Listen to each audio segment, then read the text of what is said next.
Okay, here's an update. The last video I said it was all done, ready to go, and I was hoping to get it up to Pinball Garage within a week. And as luck would have it, right after I got done with it, a problem popped up. Yep, the game would just start to reset itself just randomly, and it took me a while to figure it out, and I think I finally got in it, but that gave me an opportunity to do a couple other upgrades and fix a few other minor little things before sending it off. So now, hopefully, this coming weekend, I'll get to take it up there. So let me give a real quick overview of some additional things that I did.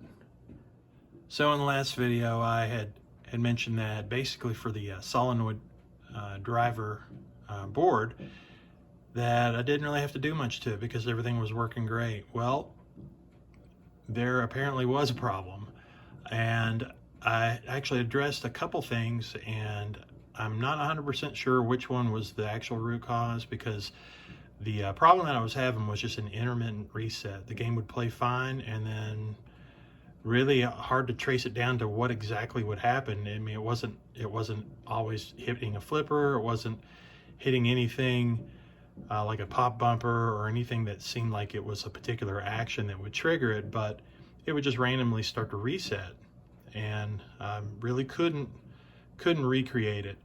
But after doing some consulting online, it was suggested that there's a really good chance that the 5-volt supply that gets regulated also on this solenoid driver board, that's the 5-volt regulator, that if it is not a perfectly just clean signal going over to the MPU, which is there to the left, that could cause it. And very likely that it could be this connector here, or it could actually be this connector that's over here in the far left corner.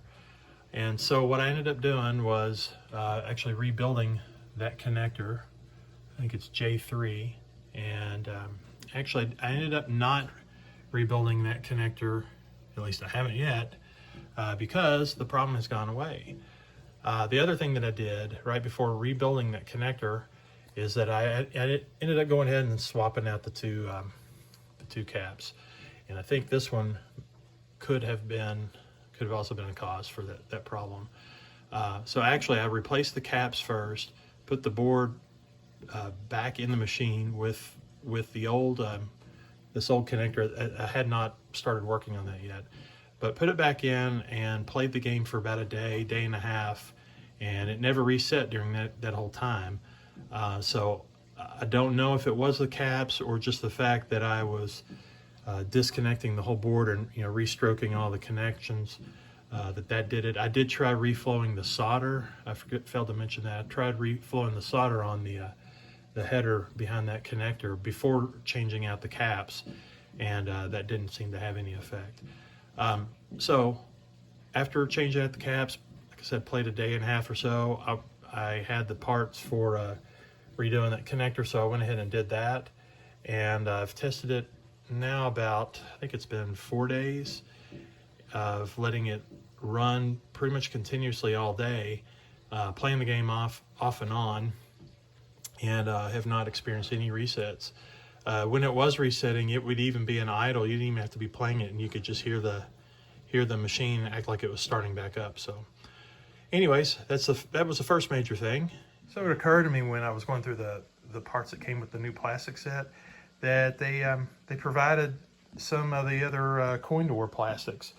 They didn't give these were the ones that were already with the game, but this one, since I just had a blank there, just a metal blank, I actually put in this basketball that came with it.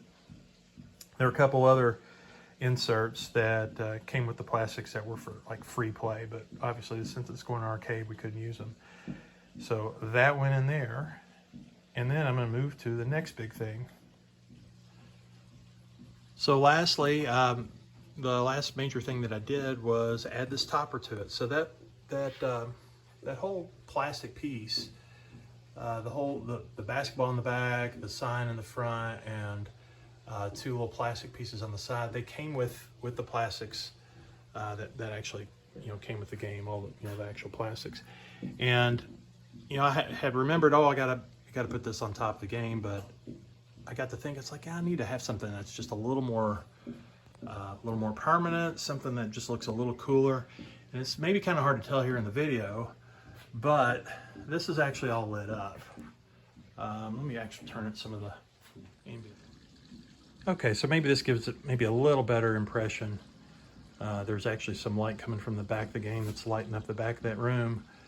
But the lit up topper is this whole little deal. So I built a little platform that the whole topper can actually mount itself to.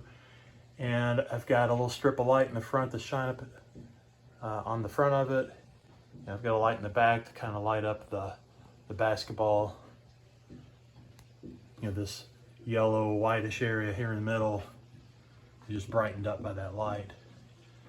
Anyways, just a little added bonus, and hopefully it turns out pretty cool. Hopefully it works out. All right, so that's the update.